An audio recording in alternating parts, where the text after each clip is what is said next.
So hello everyone, this is Abhay Arnold and welcome to Abhyas series. कैसे हो आप लोग? आई होप आप ठीक होंगे।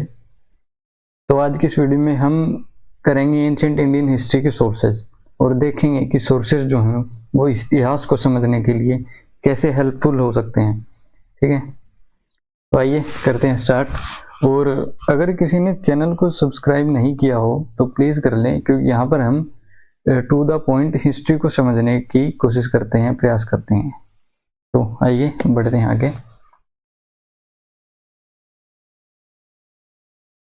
तो इतिहास को हम जानते हैं सोर्सेज के माध्यम से। सोर्सेज के माध्यम से, ठीक है, यानी कि भारतीय इतिहास के स्रोत। भारतीय इतिहास के स्रोत, इतिहास के स्रोत।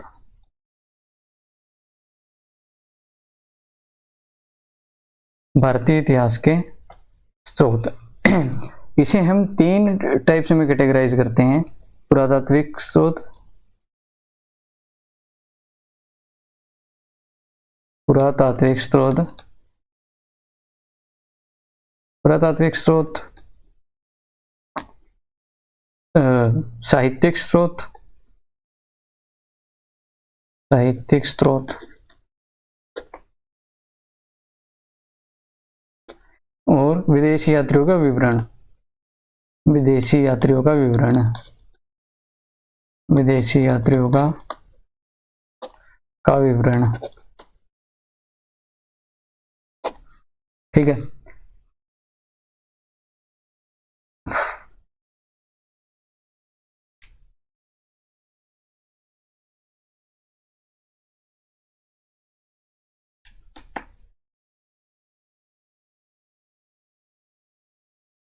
पुरातात्विक स्रोत यानी कि ऐसे साक्ष्य या स्रोत जो खुदाई या निरीक्षण से प्राप्त होते हैं और अतीत की हमें जानकारी देते हैं। ठीक है, जिनको हमें खोदना पड़ता है, खोद के निकालने पड़ते हैं। एक साइंटिस्ट मतलब कि एक वैज्ञानिक तरीके से उनकी शोध अध्ययन करके हमें उनके बारे में जानकारियां मिलती हैं।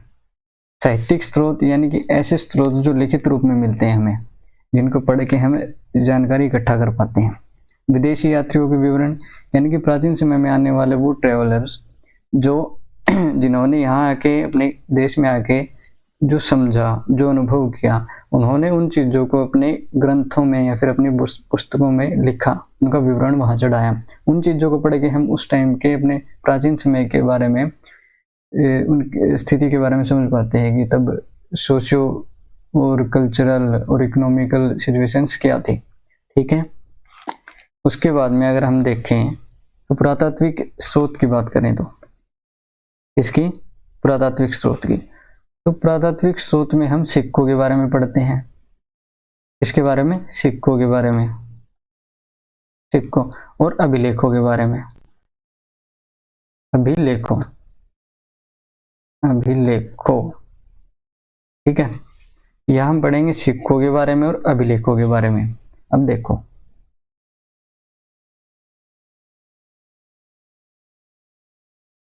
सिक्कों और अभिलेखों के बारे में।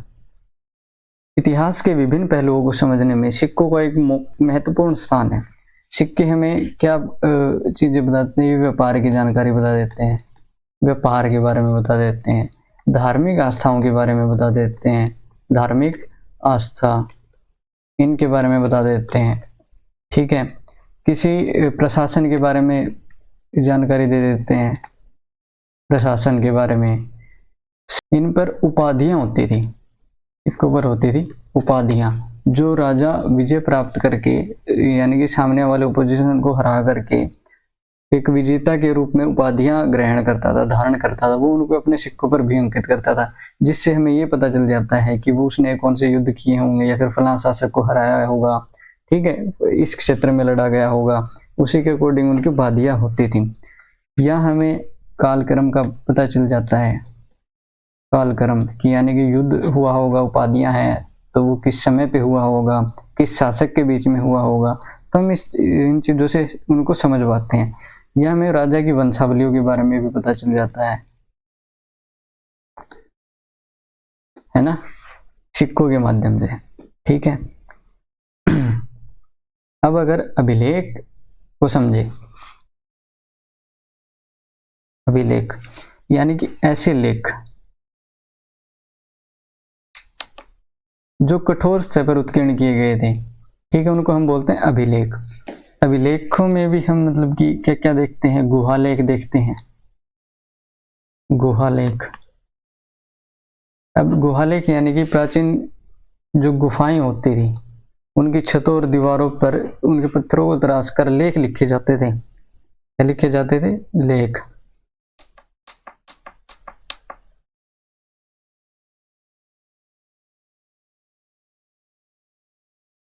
अब जो गुफाएं होती थी तो उनकी छतों और दीवारों पर पत्थरों को तराश कर लेख लिखे जाते थे, ठीक है। सेकंड हो गया स्तंभ लेख, स्तंभ लेख, स्तंभ लेख।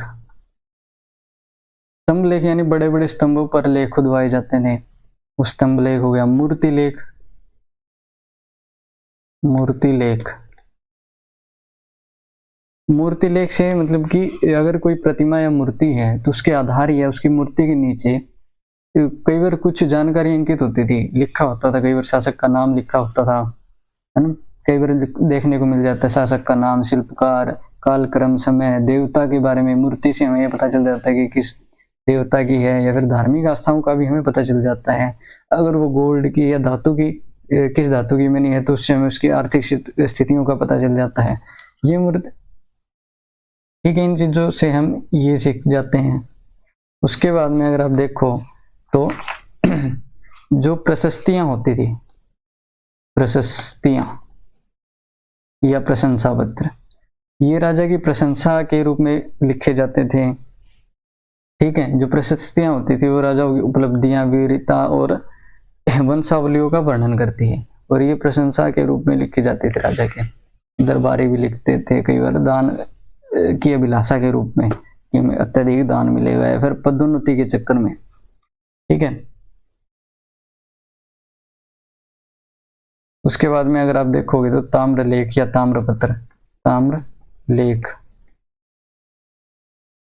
ताम्र लेख तांबे की चादर का छोटा टुकड़ा, छोटे टुकड़े पर लिखा एक कानूनी लेख था, जिसमें भूमि दान, कर संबंधी आदेश, विद्वान और मंदिरों को दिए गए दानों का लिखा होता था, जो एज ए सर्टिफिकेट दिया भी जाता था, ठीक है। ये होते थे ताम्रलेख। इनसे आप उस समय की जान इस भी हमें स्थितियों के बारे में और जानकारी, इतिहास के बारे में समझ और सुदृढ़ करने में ये सहायक साबित होते हैं।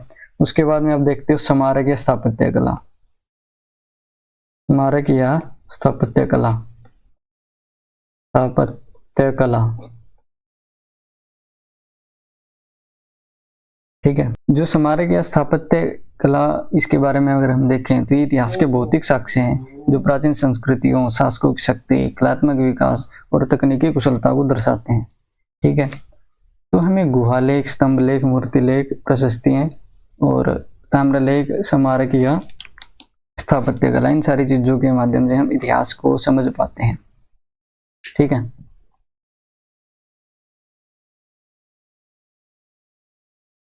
अब हम अगर बात करें साहित्यिक स्रोत की,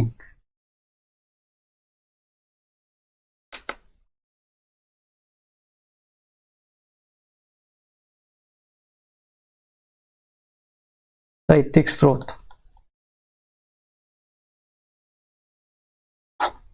साहित्यिक स्रोत, जो साहित्यिक स्रोत होते हैं वो मिलते हैं हमें रिटन फॉर्म में, इसमें रिटन फॉर्म में, लिखित रूप में, यानी कि लिखित रूप में, लिखित रूप में हमें मिलते हैं, लिखित रूप में। जो यानी कि ग्रंथ हो गए, पुस्तकें हो गई, पांडुलिपियां हो गई, ये सारी चीजें आपको लिखित रूप में मिलती हैं, जो कि हमें किसी विशेष कालखंड की सामाजिक, आर्थिक, सांस्कृतिक, राजनीतिक जानकारियां प्रदान कर पाती। वो बस हमें यहाँ ये देखना होता है कि कितनी ज्यादा सच और क्या क्या इनमें मिथक है, ठीक है। अब अगर हम देखें तो हम साहित्यिक स्रोत को भी टू टाइप्स में कैटेगराइज करते हैं, धार्मिक साहित्य, धार्मिक साहित्य और लौकिक साहित्य, लौकिक साहित्य। लौकिक साहित्य।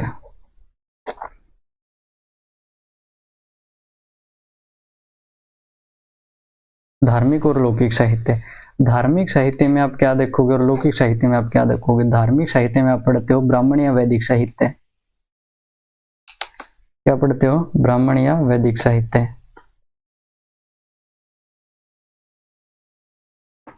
ब्राह्मण या वैदिक साहित्य। ब्राह्मण या वैदिक साहित्य पढ़ते हो आप यहां पर।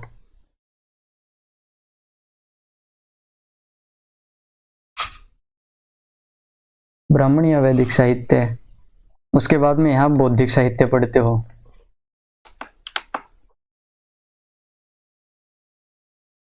बौद्धिक साहित्य। फिर आप देखते हो जैन साहित्य।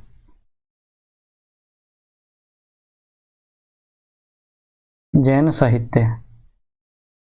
लौकिक साहित्य में ये हमें धर्म से रिलेटेड जानकारी प्रदान करती हैं कि लौकिक साहित्य में आप देखोगे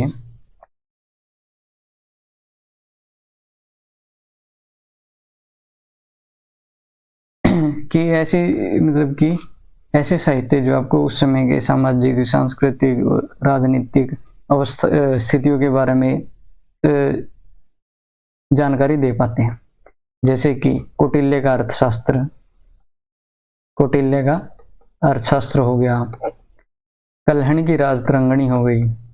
राजतरंगिणी। कल्हण की राजतरंगिणी। उसके बाद में पाणिनि की अष्टाध्यायी।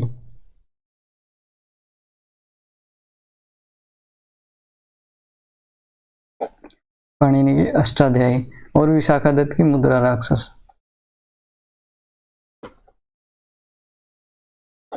विशाखा दत्त की मुद्रा राक्षस। ठीक है।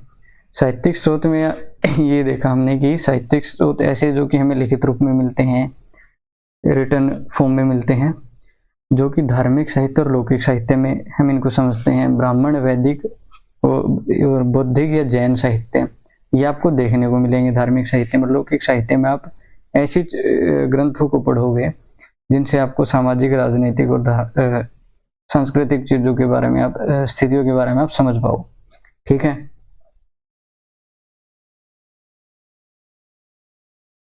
तो अगर हम देखें तो जो भारतीय इतिहास के स्रोत हैं, तो जो सिक्के थे उनके प्रचलन और उन सारी चीजों के बारे में हम देखते हैं।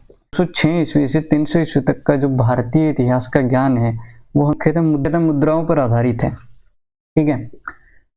206 से 300 ईस्वी तक का प्राचीन भारत में सोना, चांदी, तांबा, सीसा और पोटीन के सिक्के प्रचलित थे। और भारत में सिक्कों को जो प्राचीनता का स्तर है वो 8वीं शताब्दी ईस्वी पूर्व तक का है।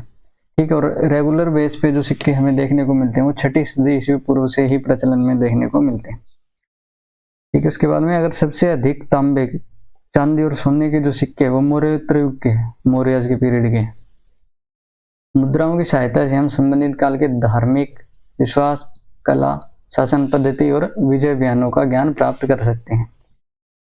जो कनिष्क की मुद्राएं थी ना, उनसे हमें उसके बौद्ध धर्म के अनुयायी होने का पता चलता है, कनिष्क की मुद्राओं से। और शक पहलव युग है जो, उनकी मुद्राओं से हमें उनकी शासन पद्धति का ज्ञान होता है। स्कंदगुप्त की मुद्राओं में से हमें पता चलता है कि इसकी जो मुद्राएं थी वो सम्मिलित स्वर्ण की थी, यानी कि मिक्स्ड गोल्ड था, प्योर गोल्ड नहीं था। है ना, हम बोलते हैं ना 24 कैरेट प्योर गोल्ड, और मतलब अगर 18 कैरेट बोलते हैं हम और 14 कैरेट बोलते हैं तो उसके गोल्ड का जो प्योरिटी का लेवल है वो कम होता जाता है। उसी प्रकार जो स्कंदगुप्त की मुद्राएं थी वो प्योर नहीं थी, प्योर सोने की नहीं थी। ठीक है। जो हमें बताता है कि उसका जो काल था वो आंतरिक अशांति और कमजोर आर्थिक स्थिति को दर्शाता है। जो कुषाण काल की स्वर्ण मुद्राएं थी वो सर्वाधिक स्वर्ण मुद्राएं थी। ठीक है। उनकी क्वांटिटी में नहीं, प्योरिटी के लेवल पे जो कुषाण काल की मुद्राएं थी वो प्योरिटी के लेवल पे मतलब की टॉप थी। और गुप्त काल की मुद्राएं थी जो गुप्त काल में सर्वाधिक सोने के सिक्के जारी किए गए। ठीक है। और सिक्कों के अध्ययन को हम बोलते हैं न्यूमिस्मेटिक्स। भारत के जो सबसे पुराने सिक्के हैं वो 5 से 6वीं शताब्दी ईसा पूर्व के हैं। इन्हें पंचमार्क या आहत सिक्के भी कहा जाता है। आहत या पंचमार्क इसलिए बोला जाता है क्योंकि ये ठप्पे से मतलब कि ठोक के बनाए जाते थे। आहत सिक्कों पर कोई लेख नहीं होता था और ये चांदी व तांबे के बने होते थे। ठीक है। भारत में पहली बार सोने के सिक्के हिंद यूनानी शासकों ने चलाए थे। पहली बार हिंद यूनानी शासकों ने चलाए, जिससे हमें 40 यूनानी शासकों के इतिहास का ज्ञान होता है।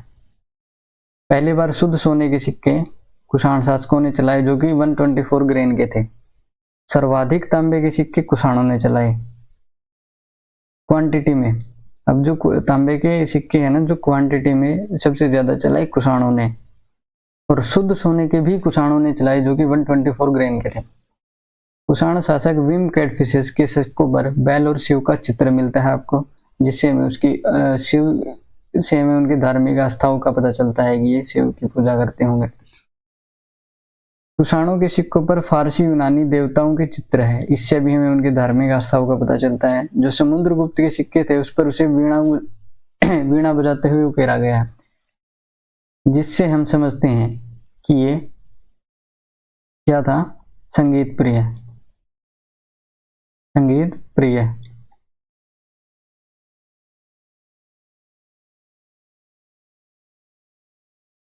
ये था संगीत प्रिय।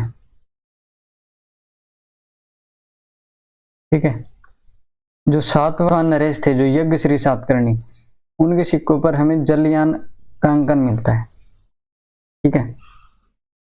तो अब आप यहां देखोगे तो सिक्कों को क्या बोला जाता है, न्यूमिस्मेटिक्स।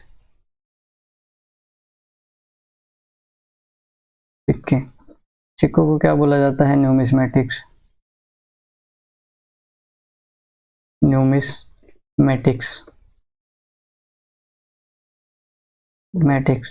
सबसे पहले सिक्के किसने चलाए, या फिर सबसे पहले कौन से काल में? सबसे पहले 6वीं शताब्दी ईसा पूर्व। ठीक है। सर्वाधिक मात्रा में तांबे के सिक्के चलाए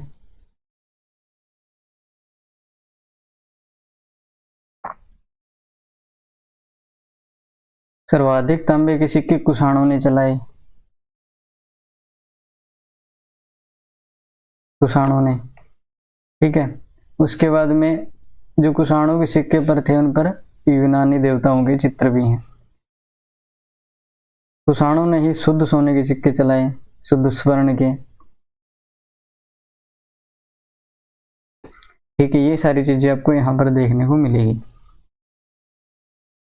उसके बाद में अगर आगे बढ़ो तो हम देखते हैं अभिलेख। अभिलेख यानी कि जो कठोर सतह पर उत्कीर्ण किए जाते हैं। कठोर सतह पर उत्कीर्ण किए जाते हैं।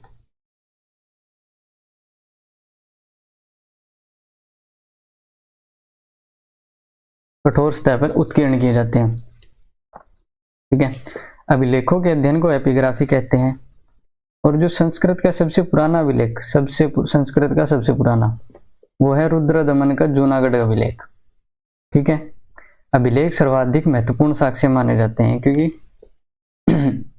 ये हमें डायरेक्टली लिखित साक्ष्य हमें ज्यादा एफर्ट नहीं लगाने पड़ते, उनको पढ़ के हम समझ जाते हैं भाई ये चीजें थी, ये सिचुएशंस थी। सम्राट अशोक के अभिलेख सर्वाधिक प्राचीन इसके माने जाते हैं अशोक के। अशोक के अधिकांश अभिलेख हैं ब्राह्मी में। पाकिस्तान और अफगानिस्तान से प्राप्त अभिलेख अरामाइक और यूनानी लिपि में है। ठीक है। जो पाकिस्तान और अफगानिस्तान से हमें इसके अभिलेख मिलते हैं वो अरामाइक और यूनानी लिपि में मिलते हैं। मस्की, गुर्जरा और पनगुडिया के अभिलेख है जो उनमें अशोक का नाम मिलता है। मस्की, गुर्जरा और पनगुडिया के अभिलेखों में हमें मिलता है कि इसका जो असली नाम था अशोक, जिसको हम अशोक नाम से ही जानते हैं, मौर्य सम्राट अशोक को, ये इन तीनों अभिलेखों में मिलता है। अभिलेखों में अशोक को प्रियदर्शी और देवताओं का प्रिय कहा गया है। ठीक है। अशोक के सभी अभिलेखों का विषय प्रशासनिक है, लेकिन रुम्नदेई अभिलेख है उसका विषय है आर्थिक। ये आपको ध्यान रखनी है बात कि जो सारे अभिलेख है उसको प्रशासनिक विषय रखा है उनका, उन सारे अभिलेखों में, और जो रुम्नदेई अभिलेख है उसका विषय है आर्थिक। अब गुप्त शासकों की बात करें तो गुप्त शासकों का इतिहास है अधिकतर उनके अभिलेखों के आधार पर लिखा गया है। अभिलेखों के आधार पर लिखा गया है। प्रशस्ति अभिलेखों में प्रसिद्ध है रुद्रदमन का गिरनार अभिलेख, खारवेल का हाथी गुम्फा अभिलेख, समुद्रगुप्त का प्रयाग प्रशस्ति और सातवाहन राजा पुलमावी का नासिक गुफा अभिलेख। ठीक है, ये आपको देखने को मिलते हैं प्रशस्ति में, प्रशंसा पत्र हैं जो। यमन राजदूत हेलियोडोरस, यमन का राजदूत था हेलियोडोरस, उनका जो बेसनगर जगह का नाम है वहां से प्राप्त है गरुड़ स्तंभ अभिलेख, जो कि दूसरी शताब्दी ईसा पूर्व के मध्य भारत में भागवत धर्म के मौजूद होने के प्रमाण देता है। ओके, और मध्य प्रदेश के एरण से प्राप्त अभिलेख से गुप्त काल में सती प्रथा होने की जानकारी आपको मिलती है। गुप्तकालीन उदयगिरी स्थित वराह की मूर्ति पर उन शासक तोरमान का लेख अंकित है। तो हम देखते हैं कि अभिलेख है, वो अभिलेख हमें डायरेक्टली जानकारी, प्रत्यक्ष रूप से प्रत्यक्ष जानकारी प्रदान करते हैं, प्रत्यक्ष जानकारी देते हैं। अब हमें देखना है कि ये कितनी मिथ्या है, ये सच भी है या नहीं, ये सच है या गलत है, वो हमें परखना है। ठीक है, ये प्रत्यक्ष, हमें ये नहीं देखना, आर्कोलॉजिकल एविडेंस नहीं में माथापच्ची नहीं करनी होती हमें। हम प्रत्यक्ष रूप से ये समझ पाते हैं कि लिखा होता है तो हम समझ जाते हैं कि भाई ऐसी ऐसी चीजें थी। अब ये सारी चीजें सच है या नहीं, उनकी छानबीन करनी होती है बस। ठीक है, अशोक के अभिलेखों में हम देखें तो जो शाहबाजगढ़ी का अभिलेख है वो मिलता है हमें पेशावर से, जो कि है खरोष्टी लिपि में। मानसेरा का लेख है वो मानसेरा से ही मिलता है, जो कि है खरोष्टी लिपि में।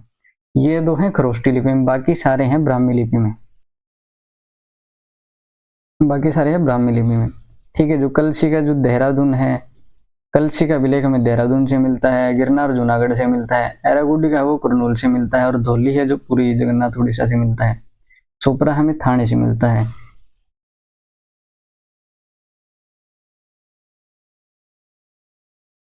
एक बार इनकी हम देख ही लेते हैं।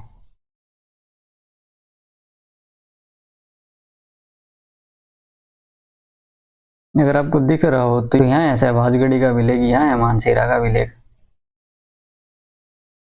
इधर यहाँ आपको कलसी देखने को मिलता है। ठीक है, इधर आप देखोगे तो गुर्जरा का अभिलेख देखने को मिलेगा।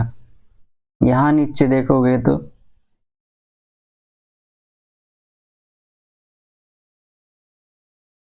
यहाँ आपको गिरनार का अभिलेख देखने को मिलता है, यहाँ आपको सुपारा देखने को मिलता है।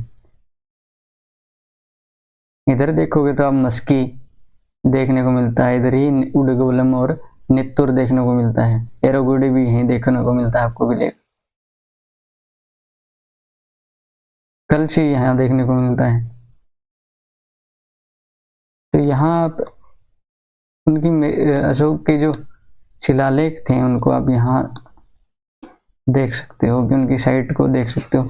अब यहाँ से जो क्वेश्चन है वो कैसे पूछे जाते हैं, ये पूछ लेगा एग्जामिनर है, वो कैसे पूछता है क्वेश्चन, तो बताइए कि अशोक के शिलालेखों को उत्तर से दक्षिण के क्रम में स्थापित कीजिए। तो यहाँ आपको सबसे उत्तर से लेकर क्रम वाइज शिलालेखों को आपके ऑप्शन के अकॉर्डिंग रखना होता है। ये पूछ लेगा कि पूर्व पश्चिम से पूर्व स्थापित करिए या पूर्व से पश्चिम स्थापित करिए।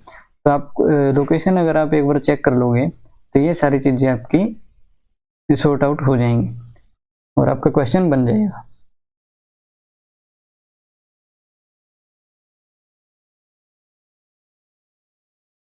ठीक है, ये शहबाजगढ़ी, मानसेरा, कलसी, गिरनार, एरागुड़ी, धौली, सुपारा, ये आप सारी चीजें वहां पर देख लेना। अब जो अशोक है उसको हम 3 नामों से जानते हैं, अशोक, प्रियदर्शी और अशोक मौर्य।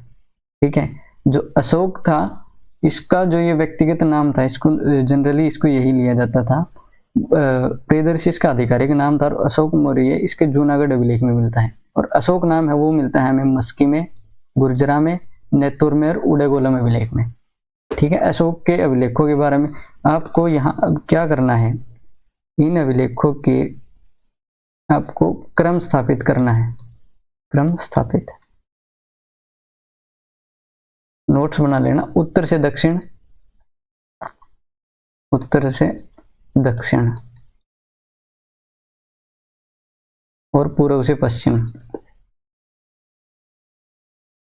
सॉरी पश्चिम से पूर्व, पश्चिम से पूर्व कर लेना या पूर्व से पश्चिम कर लेना।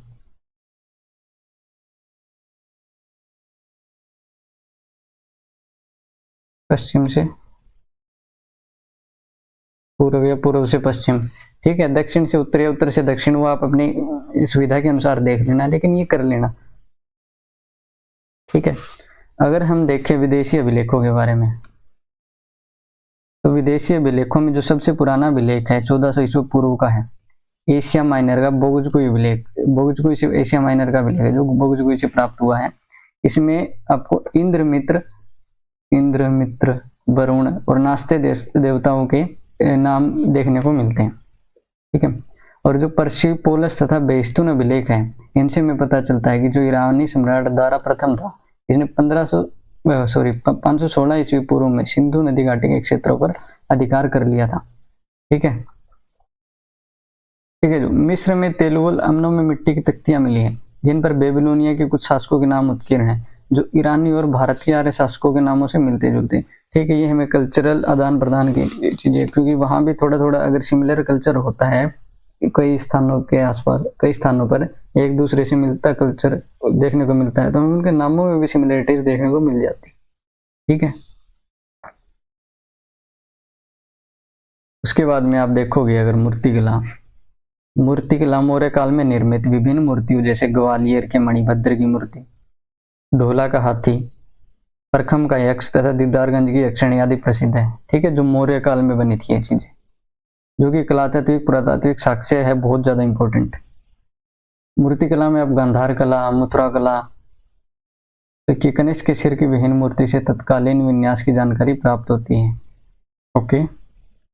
स्मारक भवन में आप देखोगे कि तक्षशिला से प्राप्त स्मारकों में से कुषाण वंश के शासकों और गांधार कालीन कला की जानकारी प्राप्त होती है। कुषाण वंश के शासकों और गांधार कालीन कला की जानकारी मिलती है आपको स्मारक और भवनों से। और भारतीय इतिहास से संबंधित कुछ विदेशी स्मारक भी प्रकाश में आए हैं, जैसे कि कंबोडिया के अंकोर वाट का मंदिर, जावा का बोरोबुदुर मंदिर, ठीक है। स्मारक और भवनों से आप ये समझ सकते हो कि कल्चरल और कला को लेके कैसे ये शासकों का योगदान रहा है, ठीक है। लोगों की कला कुशलता के बारे में आप समझ सकते हो। अगर भूमिदान पत्र के बारे में समझे तो ये तांबे की चादरों पर उत्कीर्ण है, जो शासकों और सामंतों द्वारा दिए हुए दान और निर्देश के लेखा पत्र होते थे, ठीक है। दक्षिणी भारत के चोल, चालुक्य, राष्ट्रकूट, पांड्य और पल्लव वंश का इतिहास लिखने में ये उपयोगी है, ठीक है। इनको हम पढ़ के हम समझ जाते हैं कि भाई पल्लव, चोलों ने, चालुक्यों ने, राष्ट्रकूटों ने इन ताम्र पत्रों का यूज किया था मंदिरों को दान देने के लिए, भूमि दान देने के लिए, या फिर जो भी उनमें लिखा होगा हम उन चीजों को समझ के समग्र रूप से बनाने का प्रयास करते हैं। फिर आप देखते हो साहित्यिक स्रोत। जो साहित्यिक स्रोत हैं ये आपको एक रिटर्न फॉर्म में मिलते हैं, ठीक है। ये आपको लिखे मिल जाते हैं, ग्रंथ है हो गए, पुस्तिकाएं हो गए, पांडुलिपियां हो गई, जिनको आप डायरेक्टली पढ़ के समझ जाते हो कि भाई ये परिस्थितियां रही थी प्राचीन काल की। हमने देखा था साहित्यिक स्रोत को हम धार्मिक साहित्य, तो हमने देखा था कि धार्मिक साहित्य,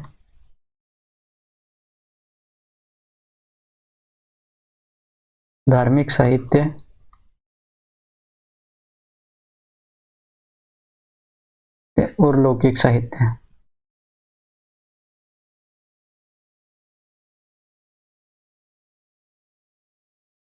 लौकिक साहित्य दो टाइप्स में कैटेगराइज करके समझते हैं, ठीक है। धार्मिक साहित्य ये हमने देखा ही था, ब्राह्मण साहित्य, बौद्धिक साहित्य और जैन साहित्य। यहाँ हमने अर्थशास्त्र, कुटिल के अर्थशास्त्र को देखा था, कल्याण की रजत रंगनी को देखा था और अष्टाध्यायी को देखा था, और भी बहुत चीजें देखी थी। वैदिक साहित्य के अंतर्गत वेद, वेदांग, उपनिषद, पुराण, स्मृति, धर्मशास्त्र आदि आते हैं,